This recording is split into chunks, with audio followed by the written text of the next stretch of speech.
And potential Republican presidential hopefuls are trying to temper the criticism this morning over the debate about measles vaccines. Kentucky Senator Rand Paul tweeted this picture yesterday. He got a booster vaccination for hepatitis one day after making controversial statements associating vaccines with mental disorders in children. Florida Senator Rubio made his position clear on vaccines.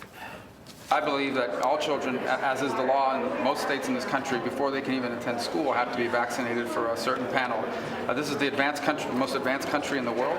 We've eradicated diseases that in the past killed and permanently disabled people. There is absolutely no medical science or data whatsoever that links those vaccinations to onset of autism or anything of that nature.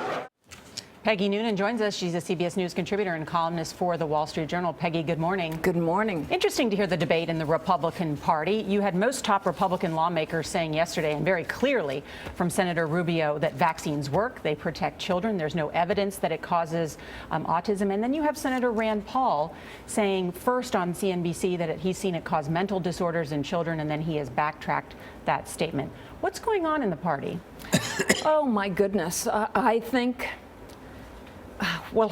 the overview is that since about 2008, both parties got themselves very busy being sensitive to the fears about vaccines having to do with a possible connection to autism.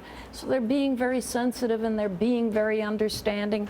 And 6 years later, what you have is an outbreak of measles because everybody was being so sensitive.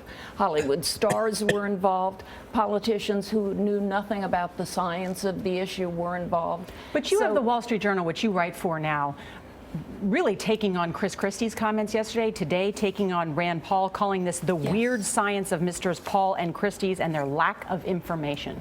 Fair enough. I mean, look, to my mind and the mind of most people who have been following this, the efficacy of vaccinations for measles is very, very clear. It works. Do it. Protect children, especially little babies who are between the day they are born and 12 months who can't be vaccinated yet and are vulnerable to germs carried by kids whose parents, for whatever perhaps strange reason, decided they didn't have to vaccinate the kids. Are you surprised, Peggy, that measles and vaccinations are part of the political conversation, number one? And number two, does it damage anybody's chances? Are you surprised? Am I surprised? Yes. This is absurd and bizarre. And it's like, next, are we going to be saying nobody should have a polio vaccine? This is crazy.